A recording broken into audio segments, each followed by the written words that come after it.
قصة نارسيسيس كتجي من الميثولوجيا اليونانية. نارسيسيس كان واحد الإنسان، واحد الشاب اللي معروف بالجمال ديالو. واحد النهار كان دايز حدا واحد النافورة ديال الماء، شوية هو يبان ليه الانعكاس ديالو في الماء، فانبهر بزاف بداك الجمال وحمق على راسو. نارسيسيس بقى تماك غارق في داك الوهم اللي تخلق، وفي الانبهار السام لدرجة انه ما قدرش انه يمشي في حاله ولا يتحرك من بلاصتو. بقى جالس مقابل مع الانعكاس ديالو حتى مات بالجوع والعطش. فانطلاقا من هاد الأسطورة، من بعد ما مات نارسيسيس، يقال أن وردة كبرات في البلاصة اللي كان فيها نارسيسيس، وهاد الوردة تسمات نرجس.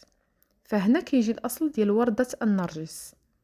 هاد القصة كترمز للهوس اللي يقدر يوصل ليه الإنسان والدمار اللي كيخلقو حب النفس السام.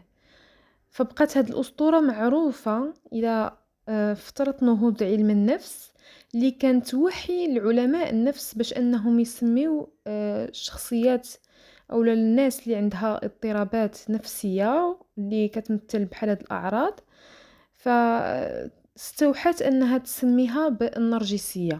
فهنا كيجي كنوصلوا لعلم النفس لقاو ان كاين واحد الحاله نفسيه سميتها النرجسيه، واللي هي اضطراب اضطرابات في الشخصيه ديال الانسان.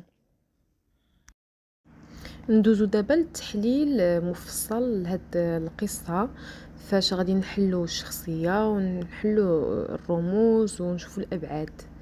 فقصه نارسيس كتحكي على واحد الشاب كيف ما قلنا، جماله كان خارق للعاده، وهو كيحماق على راسو، كل شيء كيحماق عليه، كل شيء كيعجبو، وديما كيشوف راسو فوق من الجميع. يعني ماشي غير حب النفس، وانما حب نفس سام. فنهار شاف ديك الصوره ديالته تفتن وحتى مات، يعني بقى مهووس براسو حتى نسى راسو ومات مات من الجوع. فندوزو دابا للابعاد الرمزيه ونشوفو الماء. الماء في ديك النافورة كيرمز للهوية، فالماء في القصة هو المرآة ديال النفس. نارسيسيس كيقلب على راسو ولكن في الطريقة الغلط. أما الزهرة فكترمز للنهاية بسبب الغرور. زهرة نارسيسيس هي رمز أن الغرور كيقتل ولو كان الإنسان زوين أو ناجح.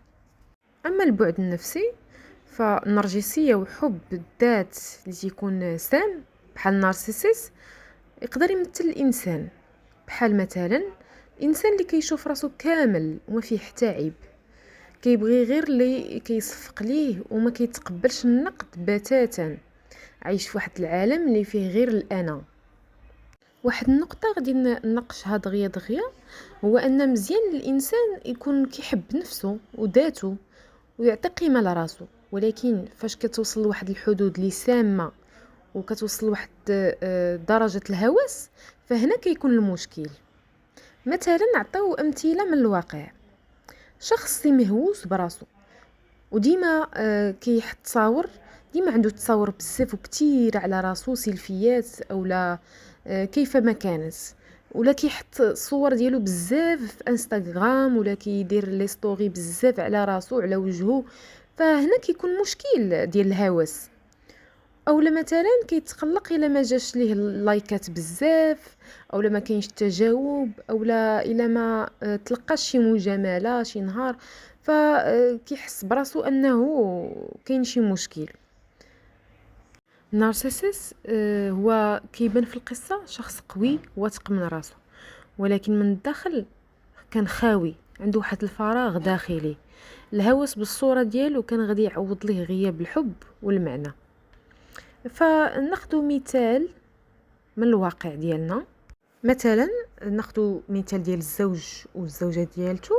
فهنا في هذه الحاله الزوج ديما تيبغي يكون هو مركز الاهتمام في العلاقه، ما كيبغيش يهضر على مشاكل الزوجه ديالته ولا يناقش معها ويقلب على حلول، وانما ديما هو خصو يهضر على مشاكله، على الامور ديالو، وكيهمل الناس الاخرين بالخصوص الزوجه ديالو. ولا مثلا الزوجه ديالو دارت ليه ملاحظه بسيطه فكيعتبرها اهانه. كيبغي ديما الزوجه تمدحو بلا توقف، وفاش كيحس براسو مهدد كيولي قاسي وكيعطي الذنب ديما كيلوحو على الزوجه ديالو ولا على شي شخص اخر. نارسيسيس كيظهر في القصه انه هو كيشوف راسو انه ديما فوق الناس كاملين، انه هو ديما احسن منهم، وهذا كيعكس الناس اللي ما كتعرفش تدخل في علاقات حقيقيه مع الناس او لا يكون علاقات صداقه او لا محبه. بحال مثلا الانسان اللي كيبغي يكونوا عنده معجبين بزاف والناس تبغيه، ولكن هو ما مستعدش انه يعطي مشاعر او يتحمل المسؤوليه، فهاد الشيء كنعيشوه في حياتنا الواقعيه. اما البعد الاجتماعي ففي المجتمع ديالنا كاين واحد النوع د الناس اللي كيبغيو ديما يحافظوا على واحد الصوره اللي تكون زوينه قدام الناس، رغم ان داكشي غير باش يحافظوا على المظاهر.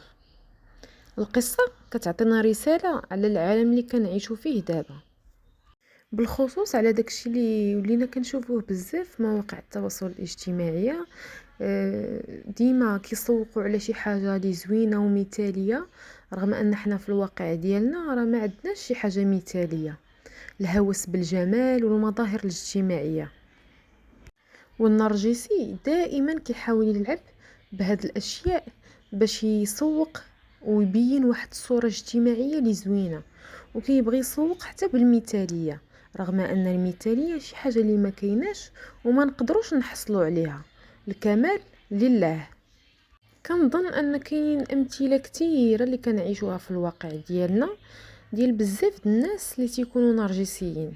مثلا في الخدمه تيكون شي واحد، شي رئيس ولا مسؤول كيشوف راسو فوق الجميع، ما كيشكر حد، كياخد ديما الفضل على خدمه داروها الناس، وباغي ديما الموظفين او الناس اللي خدامين معاه يكونوا كيصفقوا ليه، ما كيتقبلش الملاحظات ولو كانت بناءه.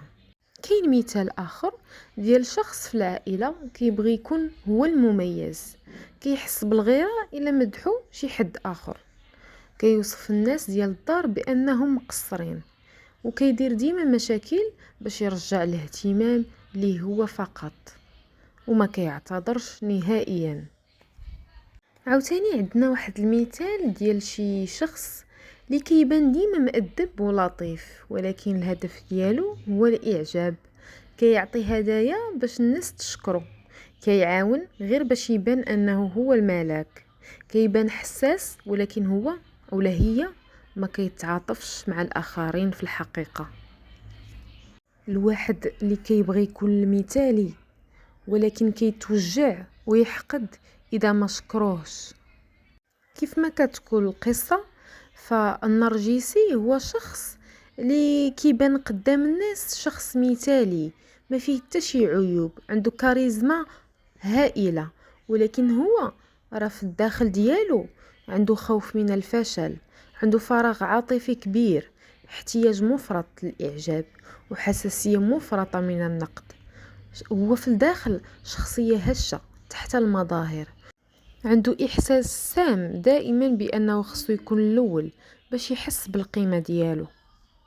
فهاد القصه كتبين للناس اننا خصنا نوعاو بريوسنا ونعرفوا كيفاش نتعرفوا على الشخصيه النرجسيه وكيفاش نحميو راسنا منهم. بحال مثلا كاينين واحد الصفات متكرره عند الاشخاص النرجسيين، انهم كيبغيو السيطره، كيخليو الناس الاخرين ديما يحسوا بالذنب، ما عندهمش تعاطف، وكيشوفوا راسهم ديما مركز العالم. هو راه كيبان قوي ولكن من الداخل هش بزاف. كنتمنى يكون عجبكم هذا الموضوع، ما تنساوش تتبعوا عالم سيليا باش ديما يوصلكم الجديد، ونشوفكم فيديو اخر ان شاء الله. السلام عليكم.